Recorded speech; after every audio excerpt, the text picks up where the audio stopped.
Hey folks, this is Kalani. I want to talk to you about power leveling. Now this is probably one of the most efficient ways you can get to 70. It does work until 70, it gets a bit slower after around 64, but it does still take you to 70 without the aid of a level 70. So if you don't have a friend, no one's online, you still want to get a few levels in, you know, that kind of thing, you can still do it on your own, which is fantastic. What you need to do is have adventure mode unlocked, select that, and have it on Torment 6. We're going to be looking for some very specific bounties. Now, I'm going to explain a few which were popular, which I don't really think are worth running, but still a possibility. So, first the ones that I would recommend. Act 2, we've got a Miner's Gold in the Howling Plateau. That's one that you should always go for if it spawns. In Act 5, we've got Westmarch Commons with the Miser's Will. That one's a little harder to run, but if you manage to get to the house with the Miser's Will event, that's probably the best experience you can get. In Act 1, there's a few in the Cemetery of the Forsaken. Now, these are Jar of Souls and Matriarch Bones.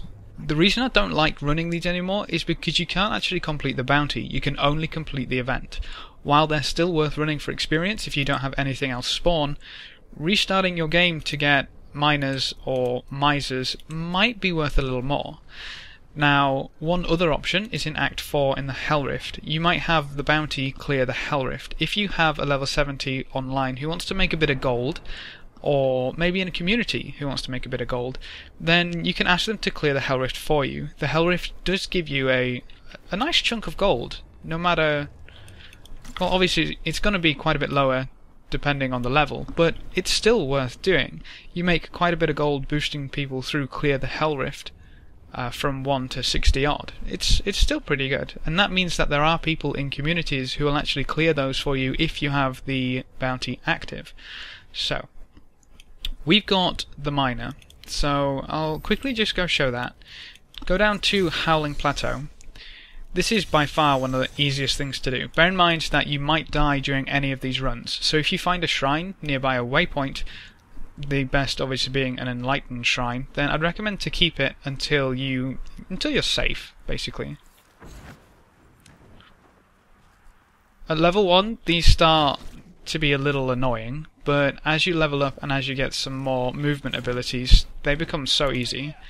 Literally, all you need to do is talk to the miner and then teleport back to the waypoint. It seems really strange that mobs can spawn over at the miner, but there's no chance of them dying. So from here, all you need to do is wait.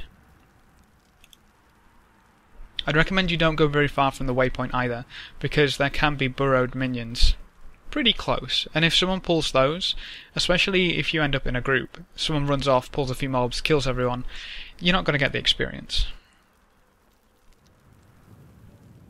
I could get accustomed to that.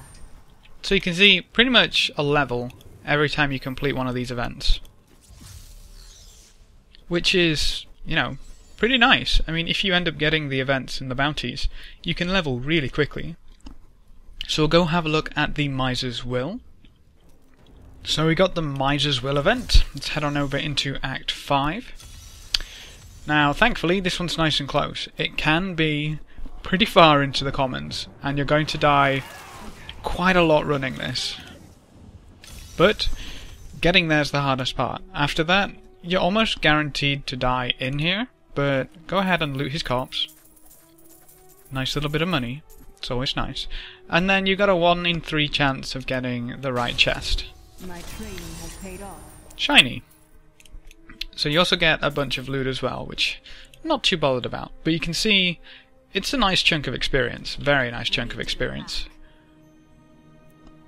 So that's Miner and Miser. Now, Hell Rift is obviously pretty obvious. You get the Hell Rift. If someone's running them, you invite them. They clear it, you get XP. Bob's your uncle. Done and dusted. You may be thinking, okay, so that seems pretty nice, but how often can we expect these events? Miner's Gold definitely spawns more often than Miser's Will. Miner's Gold is pretty nice to run. It spawns maybe 1 in 4, 1 in 3, 1 in 5, somewhere between there. It seems to be really random, so you can go for a dry spell and then get 6 in a row. So obviously RNG, RNG, RNG, but either way, if you're not getting them every second or third game, it's not that efficient. You may be thinking, I could probably do that, I could probably get something better going for me, and you'd be right, which is where I'm going to introduce a community. So this is on North America. I'm not sure if there's anything for Europe or the other areas, but what you're looking for is power leveling. Now, some of the other ones are okay, but there's nowhere near the same number of members. What's kind of annoying about this community is that it spams a lot. So you want to join the channel. And for example, I've got a miner's gold in this game. So I'll go to miner's gold. I'll type in chat miner, because that's the one I've got, and then 55, because that's my level. And then rec for request invite. Now, what this does is essentially gives you people to run these with, meaning that they can join your games, give you a little boost of experience, and when they advertise for either miser or miner, they'll say miser miner, 50, 60, 70, whatever level they are, you can request invite to their game, meaning that if you're not kind of getting them as often as you might like, while you're looking and maybe not acquiring anything, you can happily join their games because they'll have it. You can happily run along with those, get some nice free experience, and everybody's happier. As I say, the community can be a little spammy at times, which is a bit frustrating, but if it gets you your characters leveled faster, it doesn't really matter. You can always leave the community afterwards.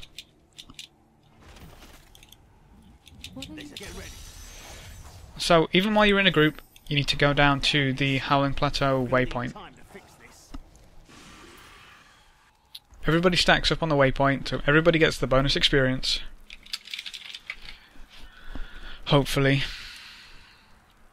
People apparently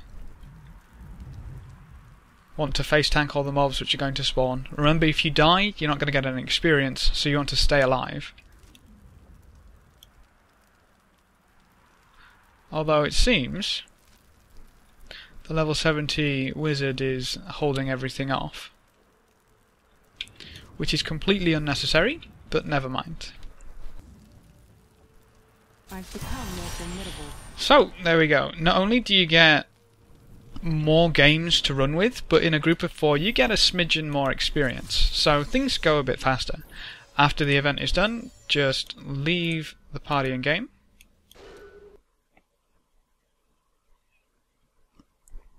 And then you can request invites to some others. Bear in mind, some of them do fill up incredibly quickly, meaning you'll probably be very popular if you end up having a game for people to join in on you, but you're going to have to be quick to join other people's games. But if you're quick, then you can get your level 70 really, really fast. This is how I've leveled my Witch Doctor and my Monk and now my Demon Hunter. So it definitely does work, and it can take you all the way up to 70. The community is definitely the key, because if you're not getting very lucky with these events, then you can hop in on the community's games and get more experience per hour that way. It shouldn't really take you an hour to get up to 60. It might take you a bit longer to get to 70, depending on how quick you are with joining games, how lucky you are with getting the events yourself, or depending on people are running. Because if there's nobody running or finding games and there's none to join, meaning that you kind of limited to your own games anyway. But if you want to do this in a group, that's feasible as well. So that's how you can power level your character without needing a boost. The little community down there, a little bit of an explanation if you happen to come across it and wonder what 58 miner, 58 miser is as well. So that's what they're referring to. They're referring to the miners event and the miser events. As you can see, the question of how the community works does crop up a lot, but hopefully you'll go in there armed with knowledge and happily level up some 70s. But that's it. If you have any questions or queries, please leave them in the comment section below. Remember to leave a like just below the video before you leave, and if you want to see more, feel free to subscribe. But apart from that, thanks for watching folks, good luck and have fun, and as always, I will see you next time.